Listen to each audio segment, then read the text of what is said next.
We will now consider log number 5626 by Mr. Moulton. For what purposes, gentleman from Massachusetts, seek recognition? Mr. Chairman, I have an amendment at the desk. Will the clerk please distribute the amendment? Without objection, the reading of the amendment is dispensed with. The chair now recognizes the gentleman from Massachusetts for the purpose of explaining his amendment. Mr. Chairman, I've not been a fan of President Trump's Ukraine policy, up until this week at least. He's been parroting Kremlin talking points for the last 6 months, just as we heard in this hearing room quite remarkably for some of the last 60 minutes. But I do believe in the chain of command and the role of the commander-in-chief. The Department of Defense has now twice paused or interfered with lethal aid to Ukraine without direct orders from the president. Both times, the president disagreed with the decision. So regardless of my disagreements with the president, we have one commander-in-chief. It's not Bridge Colby or Pete Hegseth. Last week, Mr. Trump said, quote, "We get a lot of bullshit thrown at us by Mr. Putin." Well, no kidding, Mr. President. Let's limit it to coming from Putin and not your own Secretary of Defense. We understand that the Pentagon is in chaos under Secretary Hegseth, but it's a new level of chaos when that goes up the chain of command and not just down. When the Department of Defense freelances with lethal aid, it sends mixed signals to our allies and emboldens our adversaries. My amendment reaffirms a foundational principle. The military answers to one commander-in-chief. The Secretary of Defense should have no authority to freelance foreign policy. Chairman, I yield back. Gentleman yields back. Chair now recognizes himself. The President is in full control of America's Ukraine policy. Yesterday's announcement to accelerate weapon deliveries with NATO support made that crystal clear. Therefore, this amendment does nothing more than add red tape. By contrast, the gentleman from Ohio, Mr. Turner, offered a serious amendment earlier to provide real oversight of the aid pauses that have already been addressed and reversed. I supported that amendment, but I will oppose this one as it is nothing more than political theater. Does anybody else wish to speak on this amendment? Ms. Sherrill of New Jersey. Thank you, Mr. Chairman. I want to express my strong support for Rep. Moulton's amendment today. The Pentagon has frozen the delivery of aid to Ukraine 3 times since President Trump's inauguration. 2 of those times, Secretary Hegseth froze the aid without even gaining the approval of President Trump. According to news reports, the first time Secretary Hegseth froze the aid was less than 2 weeks into the Trump administration, when he apparently misunderstood President Trump's directions in a National Security Council meeting and believed that DoD was supposed to halt all aid delivery to Ukraine. While this decision was reversed by the White House only a few days later, Secretary Hegseth's poor decision cost millions of taxpayer dollars and delayed the delivery of vital aid. Last month, I asked Secretary Hegseth about this early freeze in aid to Ukraine when he testified before this very committee. Secretary Hegseth unsurprisingly refused to provide an actual response to my questions about why he ordered the first freeze to aid. Then just a few weeks ago, we learned again that he ordered the freeze of vital military assistance to Ukraine. Again, he apparently didn't coordinate with the White House or State Department before making his order, and once again, Secretary Hegseth's decision was overruled by President Trump. His poor judgment and mismanagement of the Pentagon has twice now led to the freeze of military assistance to Ukraine. This committee needs to make sure that these deadly pauses don't happen again. President Trump himself has apparently come around to the idea and announced that he would once again begin sending significant defense equipment to Ukraine.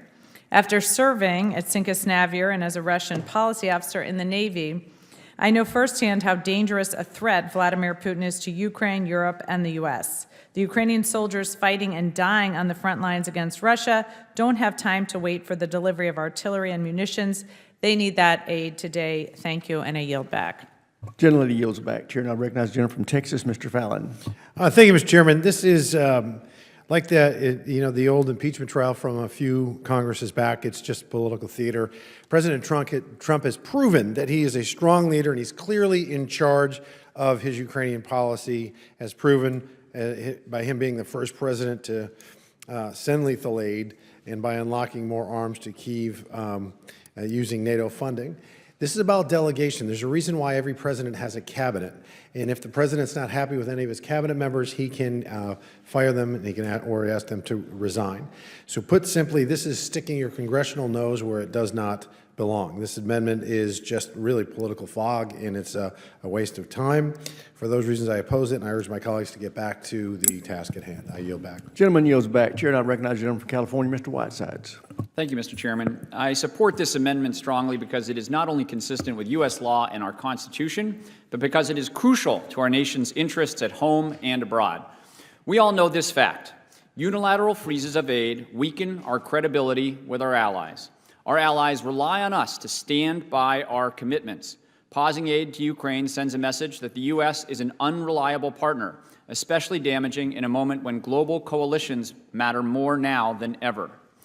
It also empowers authoritarian regimes. Every delay is a gift to the Putin regime and to the ambitious autocrats watching from Beijing, Tehran, and Pyongyang.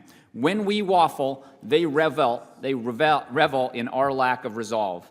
Let's be frank here. This is bigger than Eastern Europe. A Russian victory would embolden aggression globally, disrupt trade routes, and destabilize energy markets, all of which will affect American families at home. We don't need to posture, and we don't need to lean on Russian narratives about Ukraine. Ukraine is using our aid to tremendous effect. Without deploying U.S. troops on the ground, we are degrading the military of one of our principal adversaries. That's a strategic return on investment. And this fight isn't just about Ukraine and Russia. This fight is about a frontline democracy fighting for survival. If we believe in the rule of law, in freedom of speech, in self-determination, then our values demand action, not hesitation. And on this committee, we all agree that national security doesn't exist in silos. It's interlinked. This isn't just about tanks or missile defense platforms. It's a multi-domain fight that shapes the future of warfare. Standing with Ukraine helps us learn, adapt, and strengthen our own defenses. I know many of our colleagues on the committee are also on the Foreign Affairs Committee, and I can't believe that this needs to be said, but neither the Secretary of Defense nor USD policy gets to override U.S. foreign policy. Neither the Secretary of Defense nor Undersecretary Colby should have unilateral authority to freeze aid without the President's explicit approval. Decisions of this magnitude do not belong to a single cabinet official with a political agenda. This amendment doesn't tie the President's hands. It doesn't change the President's policies. It simply corrects an overreach. It's common sense. I urge my colleagues to support this amendment, and I yield back. Gentleman yields back. Chair now recognizes the gentlelady from California, Ms. Jacobs. Thank you, Mr. Chairman. I strongly support this amendment. Continuing U.S. military support of Ukraine helps secure American interests, protect democracy, preserve global stability, and reaffirm the rules-based order that we rely on for our shared security, prosperity, and peace. And it does all of this without dragging the U.S. into direct boots-on-the-ground war. But Secretary Hegseth has unilaterally stopped military shipments to Ukraine at least 3 times that we know about, all seemingly on a whim without any interagency coordination. Secretary Hegseth's failure to notify the White House or Congress before pausing these shipments is beyond concerning. I can only imagine what my Republican colleagues would be saying if Secretary Austin had done this. And it adds to the laundry list of actions that show that Pete Hegseth is unfit to serve as Secretary of Defense, and I wish more of my colleagues on the other side of the aisle would stand up and say it publicly, because I know they know it and they tell me privately. With that, Mr. Chairman, I yield back. Is any other gentleman from Massachusetts, Mr. Keating's recognized. Thank you, Mr. Chairman. I really didn't think this amendment would have been necessary, honestly, until just a short time ago. It came to the attention of the press and public, second-handedly, that the Secretary of Defense had made his third effort to cancel shipments that this Congress supported to Ukraine, and it came to the attention of reporters at the White House, and the reporters asked the President.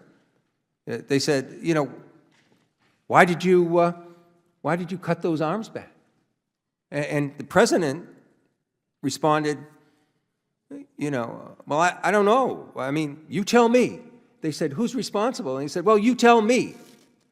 So the President of the United States, the Commander-in-Chief, was asking a reporter, this is all public, most of you have seen the clip of this, the President of the United States was asking a reporter to tell him who ordered the cancellation of shipments of arms to Ukraine. It's amazing.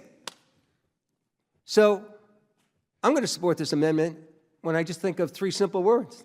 The president saying, well, you tell me. Well, you know what? The commander-in-chief should be telling the American public, not asking a reporter why the shipment of arms was being canceled. And I yield back. Gentleman yields back. Does any other member wish to speak on this amendment? There being no further debate, the question occurs on the amendment offered by Mr. Moulton. So many as are in favor will say aye. Aye. Those opposed, no. No. Depends here, the noes have it. Recorded votes requested. Recorded vote will be postponed.